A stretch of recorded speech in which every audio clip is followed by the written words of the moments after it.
Well, hello, everyone. Good afternoon. My name is Laura Huffman, and I am the president and CEO of the Greater Austin Chamber of Commerce. Welcome. We know that 2020 was a rough year and 2021 has given us a run for our money, but I hope you are all doing well out there. One of the things that is really important to us at the Chamber is to make sure that you have the information as a business community about what's going on in Austin.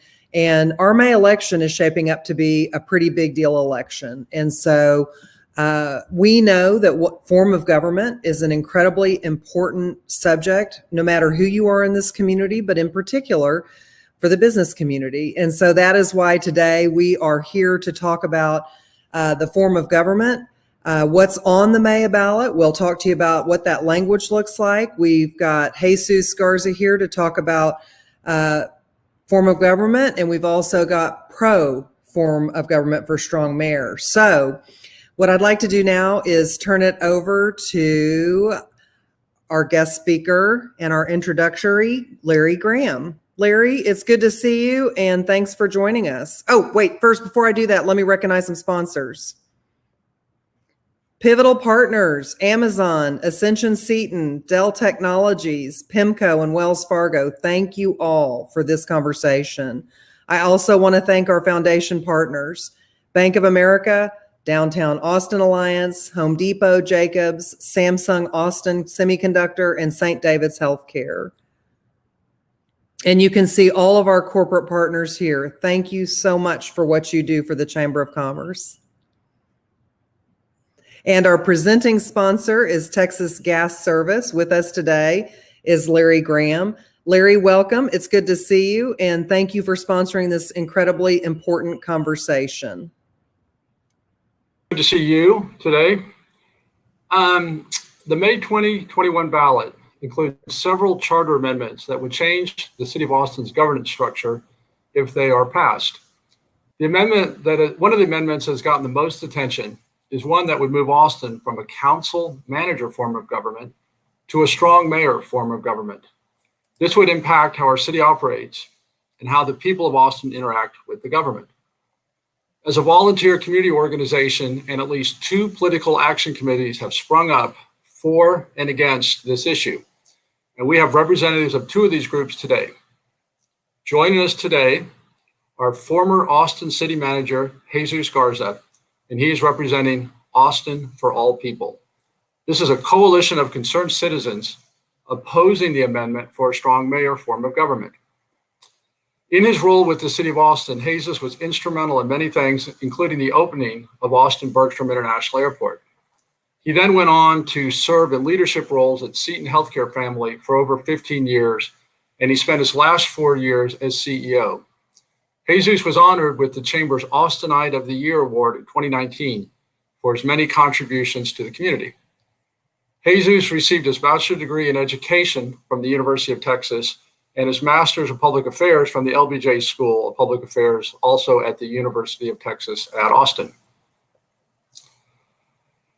We also have with us Andrew Allison. Andrew is the chair of Austinites for Progressive Reform, the group that came together to propose an amendment to the charter to create a strong mayor form of government. In 2010, Andrew founded Main Street Hub, which employed more than 700 people in downtown Austin and was named a top workplace by the Austin American-Statesman. Before Main Street Hub, Austin worked in the democracy program at the Brennan Center for Justice and on the speechwriting team for John Kerry's presidential campaign. Andrew is the board chair of CASA of Travis County. He holds a JD and an MBA from Stanford University.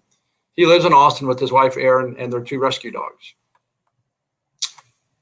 Also, we're excited to have Quita Culpepper. She is an anchor with KView, and she will serve as our moderator for this important discussion.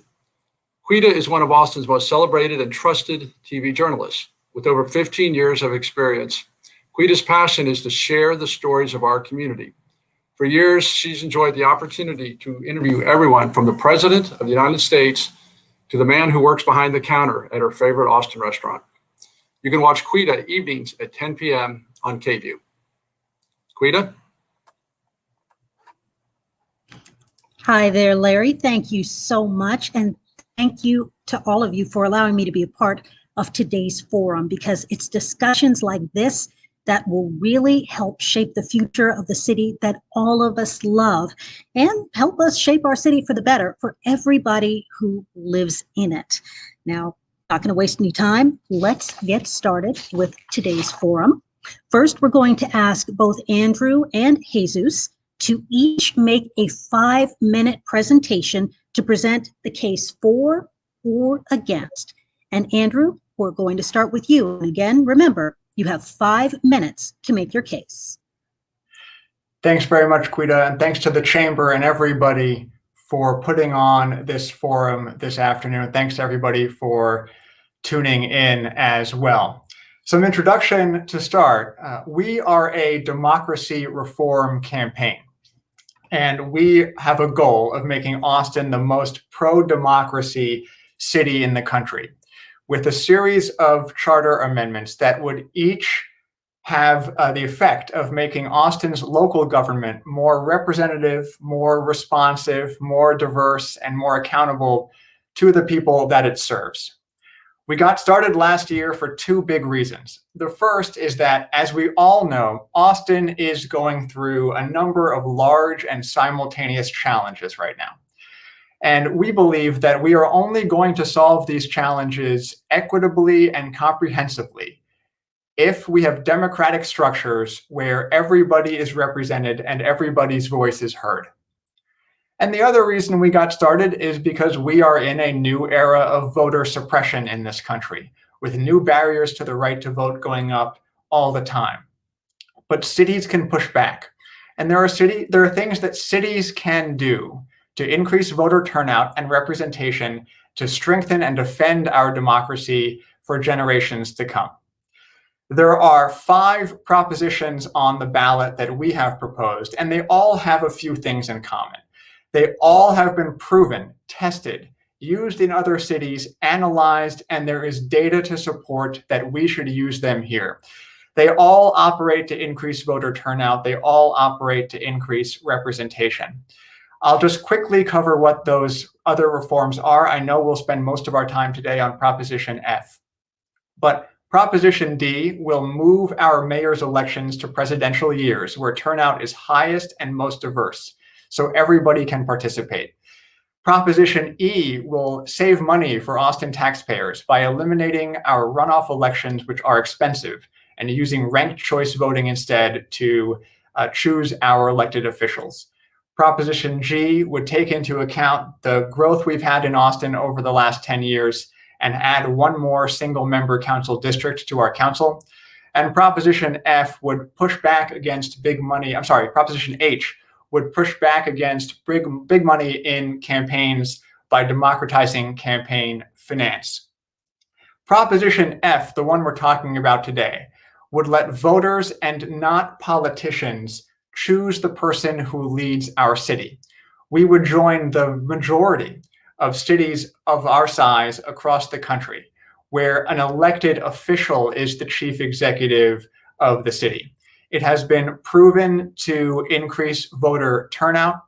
It is a system where everybody gets represented and where voters have the power to choose who leads us. It's a straightforward reform that would set up a separate legislative and executive branch. The council as the legislative, the mayor as the executive, both of them democratically elected, both of them accountable to voters, with checks and balances over each other, 2 co-equal branches of government, the critical difference being voters will get to decide who leads our executive branch. Just like the constitutional forms of government that we have at other levels of government, state and federal, voters getting to choose the executive. We are an organization that is supported by 100 local leaders from across the city, leaders like Nelson Linder and Robbie Osley, Tom Meredith and Ali Katau, Martha Kotera and Jamu Green. You can find the entire group on our website at austinprogress.org/about. And on that website, you can find much more information, including research on all of the proposals, a lot of analysis and data that shows that when we adopt these proposals, including Proposition F, we will become the most pro-democracy city in the country. Thanks very much.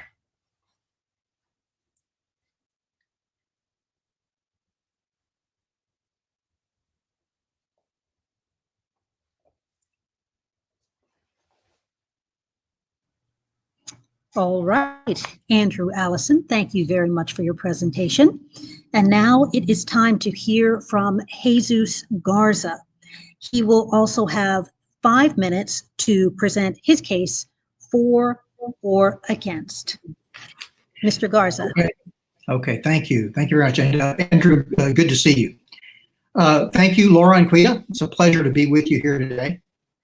I'm proud to be one of 4 people co-chairing the citizens group called Austin for All People, which was formed about 2 months ago to provide and to educate the public about the significant problems that Austin would face if we switch our form of government to a strong mayor structure.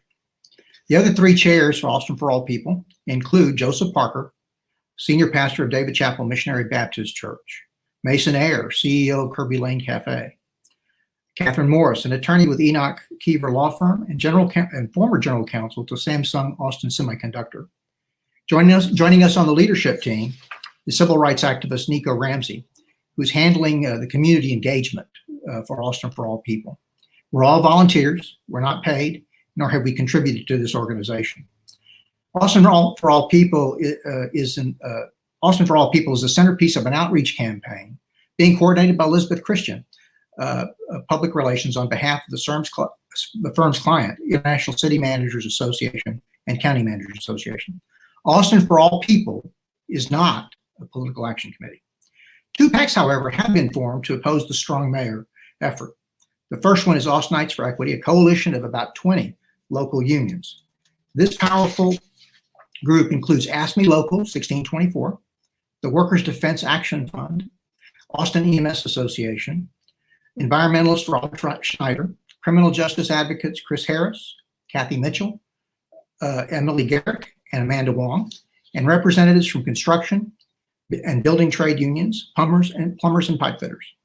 The second PAC is the business side of the equation, and it's called Restore Leadership, ATX. Its major contributors include former Chamber Chair Ellen Wood, former Texas Monthly publisher Mike Levy, Cumbie Development, David Roach, who recently retired from Endeavor, and former publisher Chris Hart, among others. It's not often that business and labor come together on issues in Austin, but the push to change to a strong mayor form of government has done just that. Nobody seems to like this proposal except some of the folks that are proposing it. Proposition F is garnering opposition from all over town. Groups opposing to a switch to a strong mayor have a wide range of interests. Save Our Springs, the Sierra Club, Clean Water Action, the Real Estate Council, the Liberal Austin Democrats, the Austin Central Labor Council, Unite Here Local 23, LEUNA 1095, and the Austin EMS Association. That list is growing by the day, and the best I can tell, the support for the Proposition F has been not as significant. The reason is simple. This is a proposition that would extraordinarily damage the democracy here in Austin.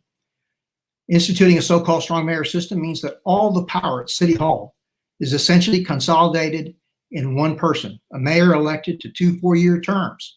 This mayor would be able to appoint virtually every department head at the city, from Austin Energy to airport to zoning to planning. And that means those appointments would be the personification of political cronyism. A great deal of power would be taken away from the elected city council members. The mayor would set the entire council agenda, would not even have to attend the meeting. The public, therefore, would have an extremely hard time in having access to the most powerful city leader. Perhaps most troubling is that the mayor would have the full veto power over anything that the council does. The city council can override a veto. The city council can override a veto with only a 2/3 vote, which is an extremely high bar. Basically, the mayor can pretty much do anything that he or she wants to do. No one can stop it, very little accountability, and very few checks and balances. We'll talk more about the council manager form of government with the questions I believe Quita wants us to answer. The bottom line is the council manager system works. Studies show that the cities with a council manager form of government have better bond ratings, economic health, and the strong mayor of big cities that the proponents have been bringing up. I believe many of you will join me in saying that Austin doesn't want to model ourselves after Los Angeles, New York, or Chicago.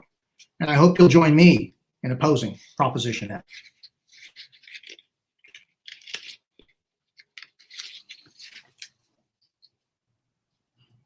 All right, Jesus, thank you very much for your presentation. And we're going to start now with the moderated questions for each speaker to answer. You will have 3 minutes to answer these questions. Now, the first question, some say a strong mayor reduces the voice of council members elected under the district system. Do you agree, disagree, and why? And Jesus, we're going to start with you. I know you just touched on that a little bit. You can go into a little more in depth with the 3 minutes that you have.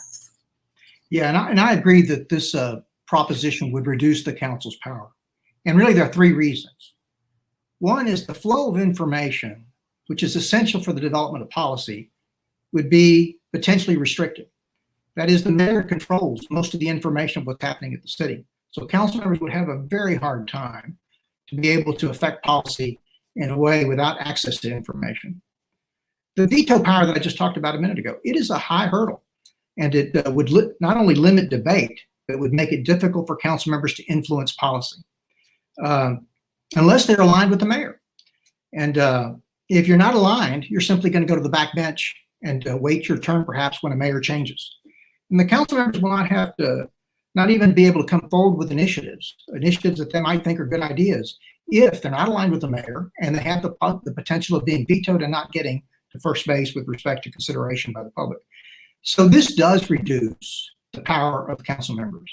You know, we went to a district system here just a few years ago, and that was to bring people to the table that had never been there before. And we've accomplished that with the 10-1 system. You know, under a strong mayor system, those council members that now have been elected, that some people who have waited to get to the table may find themselves, in terms of their power, not as significant and their voice not heard, which I think was something that that we did not want to have happen when we went to a 10-1 system.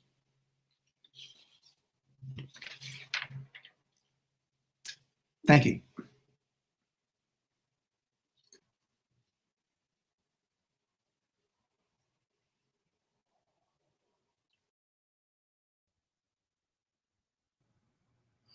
All right, Jesus, thank you very much. And Andrew, let me just read the question again for you. Some say a strong mayor reduces the voice of council members elected under the district system. Do you agree, disagree, and why?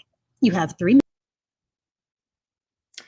Thank you. We disagree with that. 10-1 was a huge step forward for Austin, and many of the people who worked on the 10-1 campaign are supportive of and involved with our campaign.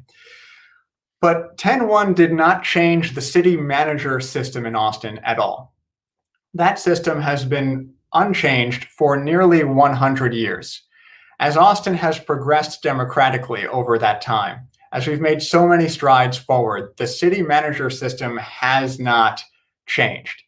But 10-1 has exposed flaws in the city manager system. We've seen that with more democracy, the anti-democracy of our current system becomes more clear, because the city manager system provides a kind of unaccountable administrative veto to the city manager. We have seen many 11-0 unanimous votes by the council, where all of our elected officials across the city have agreed on a course of action. And still, that course of action has not been implemented, or been implemented slowly, or otherwise thwarted by an executive branch led by somebody that we don't yet have the ability to choose. In the system that we're talking about, the council would be the supreme legislative authority, with the ability to pass any law over the objection of the mayor. It's the same override process if there is a veto. It's the same override process as exists at the state and federal level, which we're all familiar with. And those processes don't keep Congress from being Congress and acting as such. We have checks and balances and co-equal branches of government. The alternative is not getting to vote for that person at all. So the question is, which is the better system for voters? Is it the system where voters don't get to choose the person who is the chief executive of the city, the most powerful person in City Hall? Or is it a better system for the voters if voters get to pick that person, if that person is democratically accountable to the people? And one more thing to point out is that because of our history of racial and economic segregation in our city, we have a city council where a majority of council members come from districts that are majority white and more wealthy than the city as a whole. And this is a city that is majority people of color. If the mayor's district were a district, if it were one of the council districts, it would be among the most diverse economically and racially in the city. So the choice we have is, which is the better way of picking the executive? Is it 11 people, not fully representative of the city as a whole, or directly having voters, hundreds of thousands, nearly 1 million people, fully representative of the city, being able to choose their leader?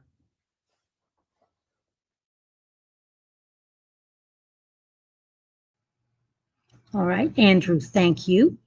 And our next question is for Austinites for progressive reform. It sounds like you have some concerns with the origins of the city manager system here in Austin. What are those concerns? And Andrew, we will start with you. And again, you have 3 minutes to answer this question.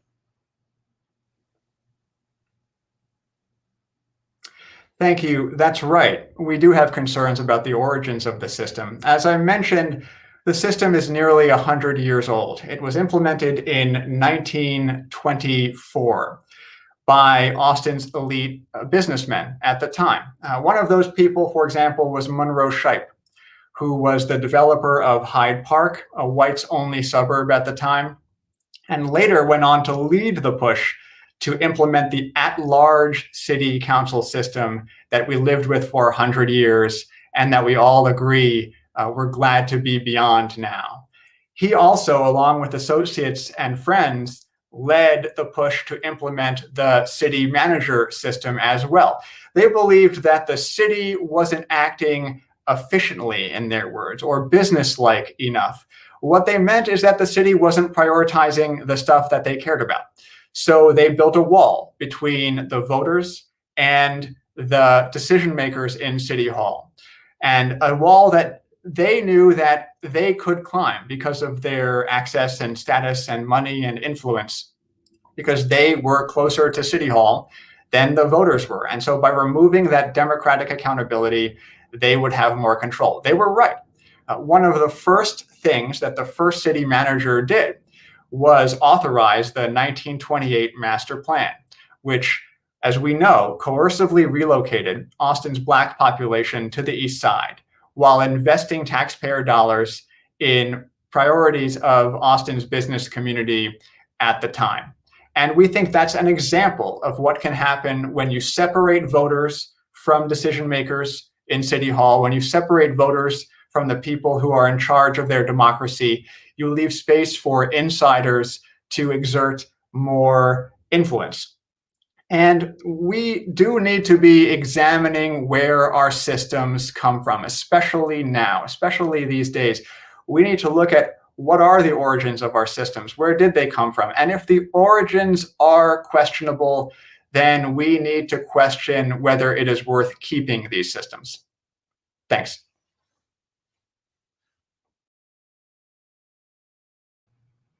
All right, Andrew, thank you very much. And Jesus, you will now have 2 minutes for a rebuttal to this question.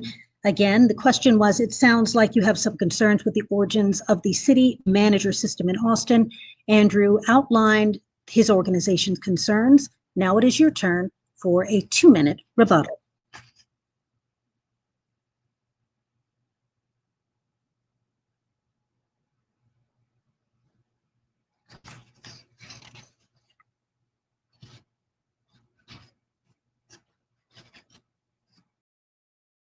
House, A Birth of a Nation, was aired. That's a difficult period in our history, and I'm glad that we moved beyond it. But it's really to try to identify one system as as one of the reasons we should change it simply doesn't make much sense to me. First of all, let me be clear. A vote against Proposition F doesn't mean for a minute that you do not have progressive views about equality or justice. In fact, as I've outlined, we have support from a broad-based coalition, from conservatives to liberals to moderates, and all those individuals are supporting this system because they know it has worked for Austin.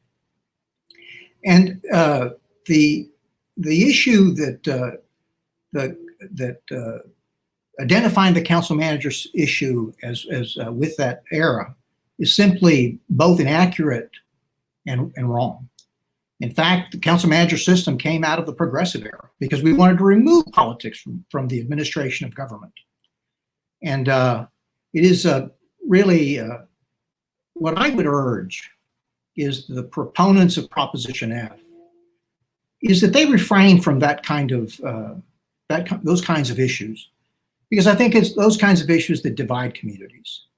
We realize that there were periods in our history that were wrong, and I, as a Hispanic, understand it from my own experience in South Texas. But I do believe that to think that in those terms is simply wrong and not appropriate. And I think we ought to be debating the issues of what we think will happen if we change this form of government, which I think would prove difficult for many people in this community, especially those communities that Andrew talked about, that just got a chance to sit at the table to make decisions where they would be curtailed from being able to do that. Thank you.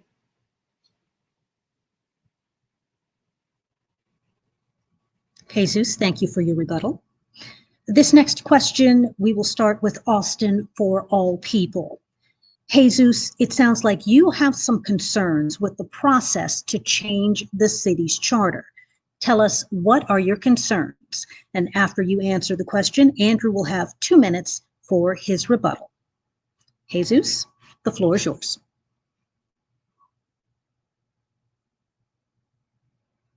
Difficult one for me to understand. It is the basic constitution of your local government, of how things work.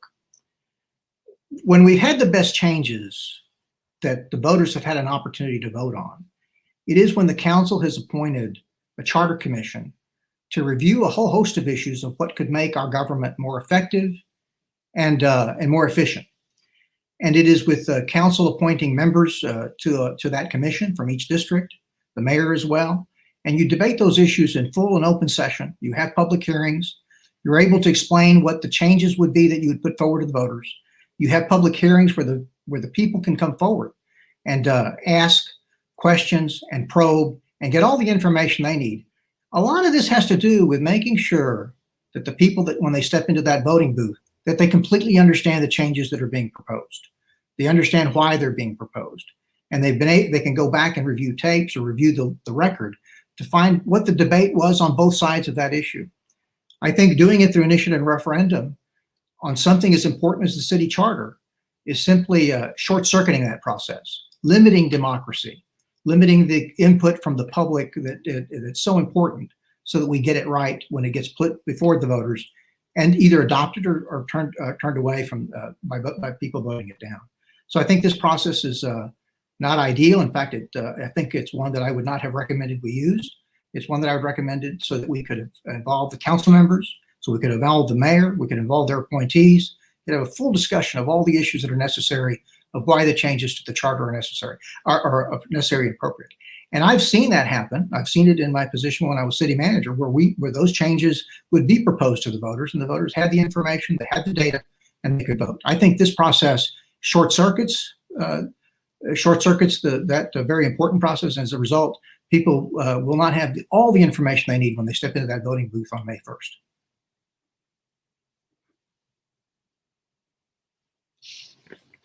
Thank you. All right, Jesus, thank you very much. And Andrew, you will have 2 minutes for your rebuttal to Jesus's concerns. And the floor is yours.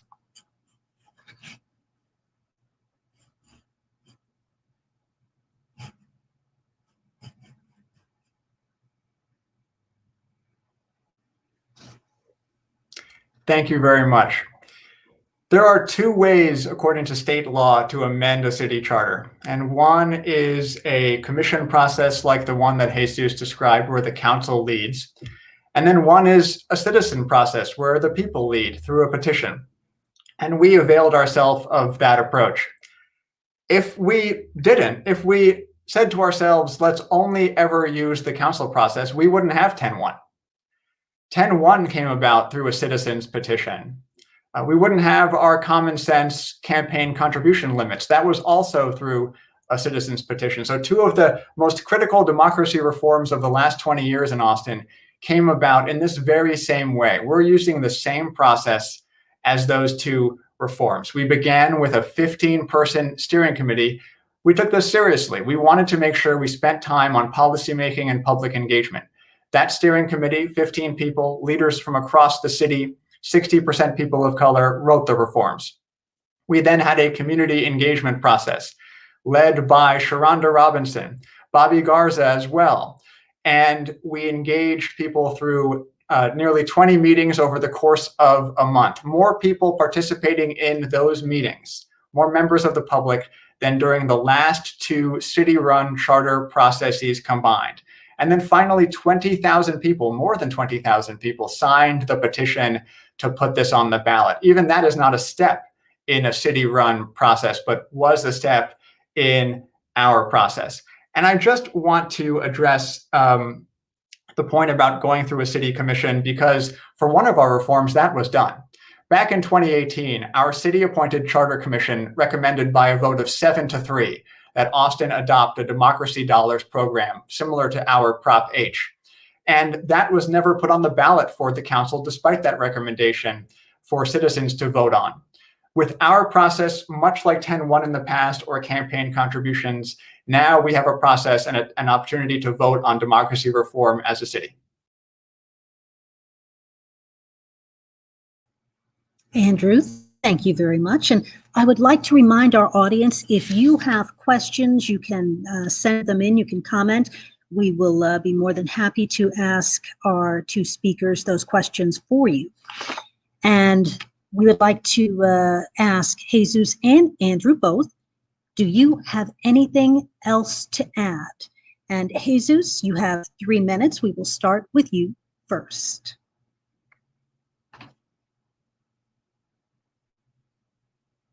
About the city manager being the most powerful person at City Hall. Having been there, I can tell you that's not the case.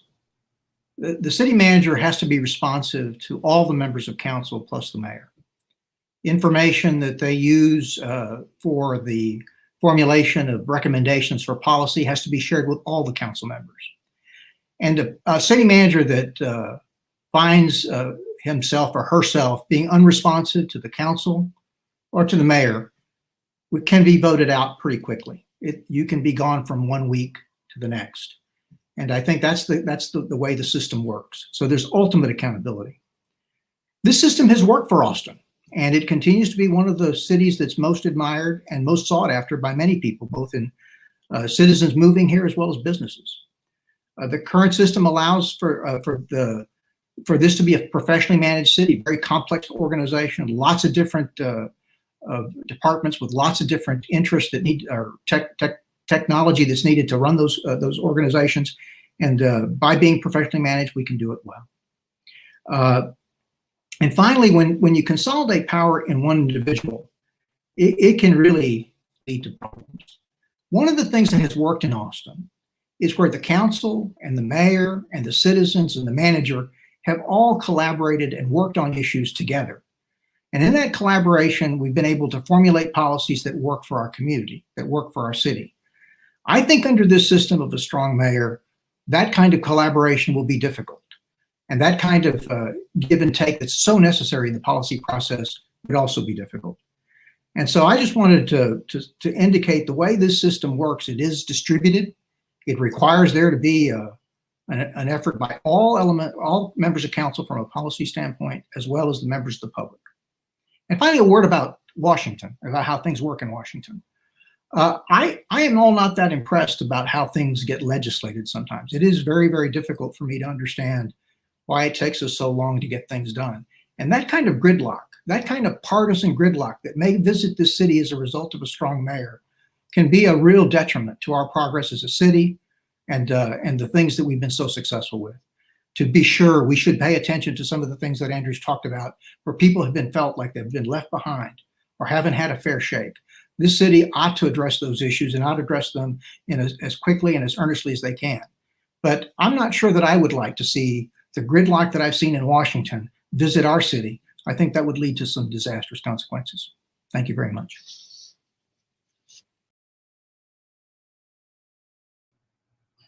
Jesus, thank you for your thoughts. And Andrew, now you have 3 minutes for anything that you would like to add to your position.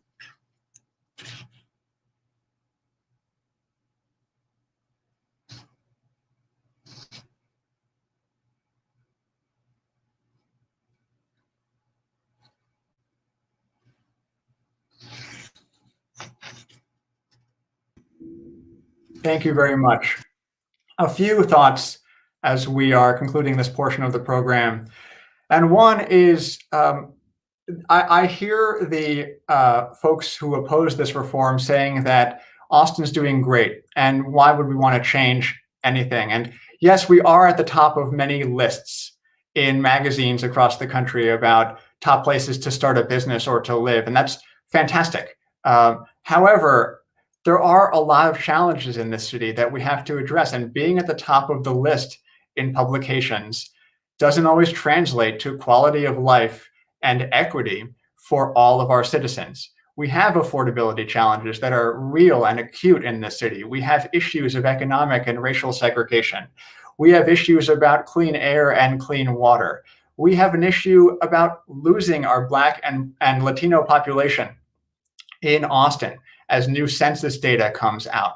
So if Austin is working extraordinarily well for everybody, and yet that data is true, it's hard to square those two things. And maybe we do need democratic reforms to make sure that everybody is heard in this city. I have also heard the critique that this is a centralization of power. And I would like to make clear that this power exists today. We have a chief executive. That person is the city manager. The question isn't whether new powers should exist. The question is whether voters should have the ability to choose that person or not. And we believe that they should. And I would agree that there's certainly dysfunction at other capitals, either at the State House or in Washington, D.C.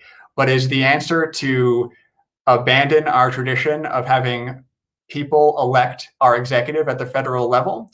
Is the answer to have our Senate choose the chief executive of the nation? None of us would say that. So why should we accept a system where we as voters are forbidden from choosing the executive in Austin, somebody who has so much impact over our day-to-day lives, our vision for the city, who we are, what our values are, the direction that we're going in? Finally, with just the few seconds that I have left, I would be remiss if I did not mention the other propositions on the ballot. These are separate from Proposition F. So whether you agree or disagree with Prop F, you can vote separately yes on Prop D, E, G, and H to move the mayor's election to presidential years and boost turnout, to use ranked choice voting and boost turnout and save money and eliminate our runoff elections, to add a council district to represent all of us and make sure that neighborhoods and communities and grassroots voices can still be heard at City Hall over the next decade, and to democratize campaign finance by providing a $25 voucher to every voter. It increases the number of donors, it increases the diversity of donors, candidates, and voters. Thanks very much. All right, Andrew, thank you very much. And we have a few questions from our audience. Jesus and Andrew, you will each be able to answer those questions. You will have 2 minutes each to do so. Now, our first question is from Jason Grant. He is asking or saying, a mayor with veto power no longer needs a majority vote from council. How does silencing the voices on council promote democracy? Andrew, we can start with you. Thank you. It does not silence the voices on council. It promotes democracy in the following way. The council remains the legislative body of the city. It can override any veto. So if the mayor disagrees, the council can still pass something with a simple 2/3 vote. And that is different than what we have today, where we have 11-0 votes, 10-1 votes, beyond a supermajority, voting for things, and still those things are not implemented. For examples of that, you can visit our website. And so we have to ask, if we have elected officials right now who can all agree on something, and then have a relatively frequent occurrence, which is that they can all agree, all of our elected officials, and yet the thing is not done, then that is a frustration of our democracy. That's a frustration of our elected officials. In the new system, if 11 council members agreed to pass something, or 10, or 9, or 8, then it wouldn't be a recommendation to the mayor. It would be the law. The mayor would need to follow it regardless of what they believe. That's a big improvement over the unaccountable administrative veto that we have today. And we would be choosing that executive. So very frequently, if we're choosing both the council and the executive, those folks are going to agree. They're all going to be elected from the same electorate, the voting base.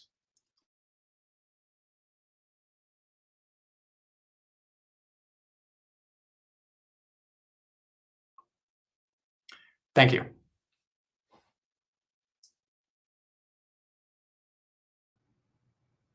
All right, and Jesus, you will also have 2 minutes to answer this question. I will read it again for you.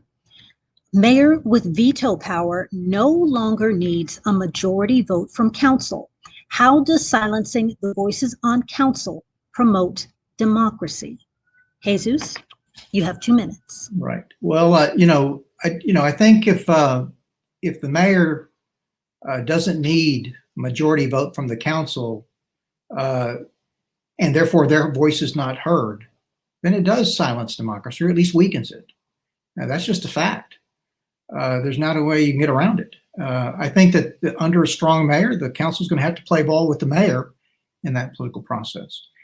It is a little misleading to say that councils have passed things on 11-0 vote or a 9 vote, and the manager hadn't implemented. There is a solution to that. If the manager has not implemented things that the council wants done, there's a simple solution from 1 week to the next. He can be terminated. If the mayor chooses not to implement a decision made by the Austin City Council, they can't do anything about it. They simply can't do anything about it. They're going to, what that individual would have to, removal of that individual would have to wait till the next election, because recall is an extremely difficult thing to achieve. And a 2/3 vote may sound like a trivial matter, but that's a supermajority. That's a tough political hurdle. That is a tough political hurdle.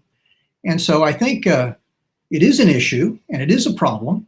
And I think that's why this system, strong mayor system, is one that I think would be a mistake for Austin to go to.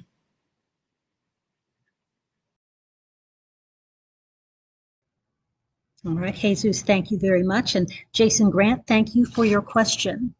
All right, gentlemen, our next question comes from Bob Batlin. He is asking, what specific action to improve Austin would be more likely to occur with a strong mayor system? Jesus, we'll begin with you.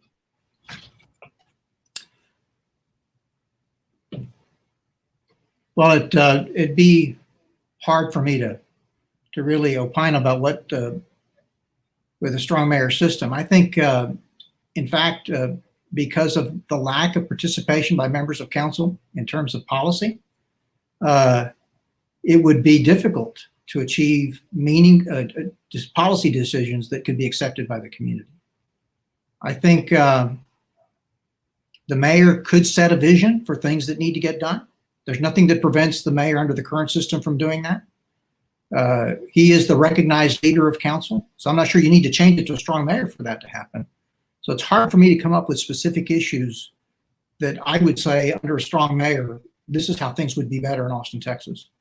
In fact, I see things not being better and not being able to get addressed adequately.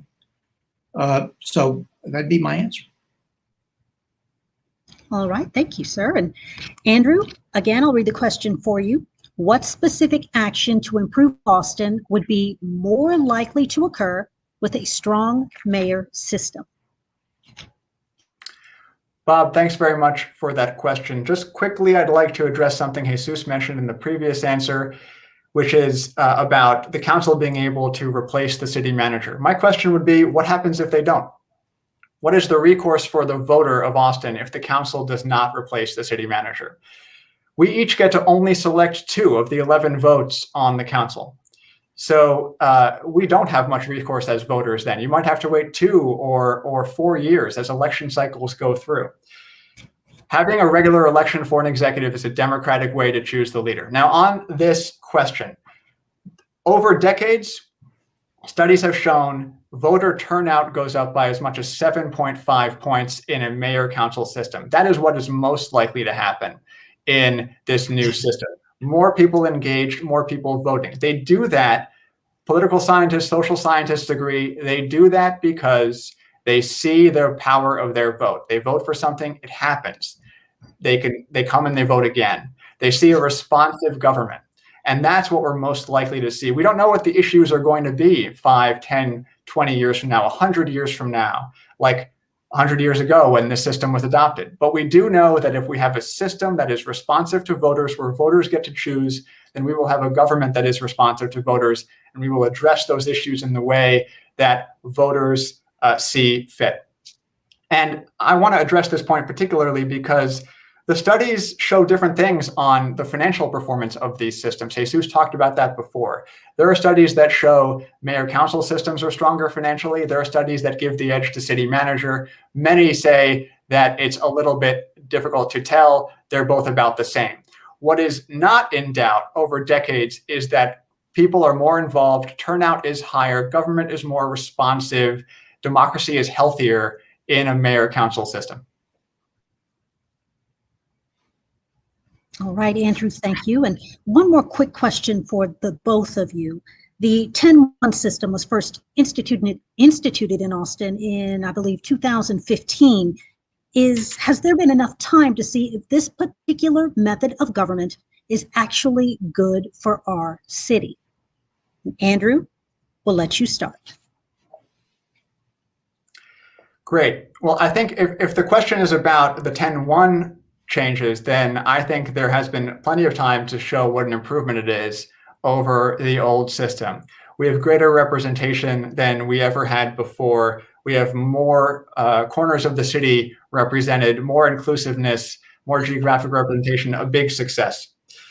I think it's also been enough time to show the flaws of our city manager system, because it has exposed that as democracy has been strengthened in our city with 10-1, as we have seen the voices of more people heard at City Hall, we have seen many examples of those voices agreeing or agreeing overwhelmingly, and yet the requested action, the agreed upon action not being done by our executive. And so it has shown that there is a next step that we can take. 10-1 was a massive step forward. It showed the power of involving everybody in our democracy. It showed the power of making sure that more voices are heard and expanding our electorate. I think the same is true about moving our elections from May to November and the massive increase in voter turnout that we saw as a result of that. And it shows that we can go further because it has exposed that even in this improved system, this much improved system, we can have a system where everyone agrees, every elected official, all of our representatives agree, and yet nothing happens. And we don't have a recourse for that. We need to be able to vote on the person who is in charge of our executive branch and all of the departments that support us. I heard Jesus say that the mayor is above and can lead. I've been in forums during this campaign where people have said on the other side that the mayor is just another council member. This is confusing for voters. We should be able to elect this person. All right. And Jesus, I will read the question for you again. Yeah. Oh, please go ahead if you're ready to answer. I've been involved in in local government at the city of Austin since 1978. And the public has never been confused about who the mayor is and the power that that position has to lead this community. We've had great mayors and we've had great results under the council manager system with those mayors. So if there's been confusion by the public today, of course, I've been out of the city now for a while. We simply need to get back to the public to understand that the mayor is the leader of the council and serves as the top elected official within the city. I think I agree that I don't agree that we've had enough time with 10-1. I think 10-1 is a system that we've not grown into yet. Remember, we used to have 6 council members, and we had a gentleman's agreement that said place 5 is for the Hispanic and place 6 is for the African American. We went away from that system because we thought we needed to have greater representation by people within their specific communities. You know, when you think of voting rights, it is a tall hurdle for some people running out of a district to go citywide because of the money it takes to run citywide, even under the program that Andrew's talked about. And so I think that in terms of putting that power in that central office could become a real problem for those individuals that are just cutting their teeth on policy at the local level. So I do think it is an issue that we need more time with. And I think doing this proposal that's being proposed for the May election is going to short circuit that and not allow us to really have the full benefit of 10-1 or of the additional district if it gets approved. So I think we need to make sure that the public understands how our system works. And I also want to say just one quick thing about the manager. If the manager has done things that the council disapproves of, they should remove them immediately. And I don't understand why, if there's been a majority vote, why that person's still there if that in fact has happened. All right, Jesus and Andrew, thank you so much. And well, we've heard some interesting information from both sides of this issue. And of course, this discussion is far from over. And I suggest everybody get involved, look deeper into each side, into the facts from each side, and help make this decision that is going to bring our city into the future. Gentlemen, thank you so much both for being here today. And Laura, I'm going to turn things over back to you. Quita, thank you. Great moderating. So Jesus Garza, Andrew Allison, thank you both for being with us today. Listen, this is an incredibly important conversation for our members. This is the 3rd conversation we've had. We did a session that was just pro, a session that was just con, and then we wanted you to see a session that did kind of a wrap up where you saw 2 people talking about this at the same time. We have also sent out a survey. If you haven't seen the survey, send me an email and I'll get you one. Please make sure that you give us some feedback. Your chamber board has been giving this some very deep thought at our March meeting. We'll be discussing this again, as well as the chamber's position on this and other ballot measures. These are important issues to how you run your business, and we want you to have the best information possible. So thanks for hanging in there with us. And you can see on my screen, we've got some upcoming events, more good stuff coming your way. Please make an effort to put these on your calendar. There's so much going on in our community right now. It's hard to keep up with, but we are doing our best to make sure that we deliver this content to you as best as possible. So thank you all for joining us today. If you have any feedback at all, please feel free to shoot me an email. We're here to listen, and we're here to make sure you get the information you need as the business community. Thanks.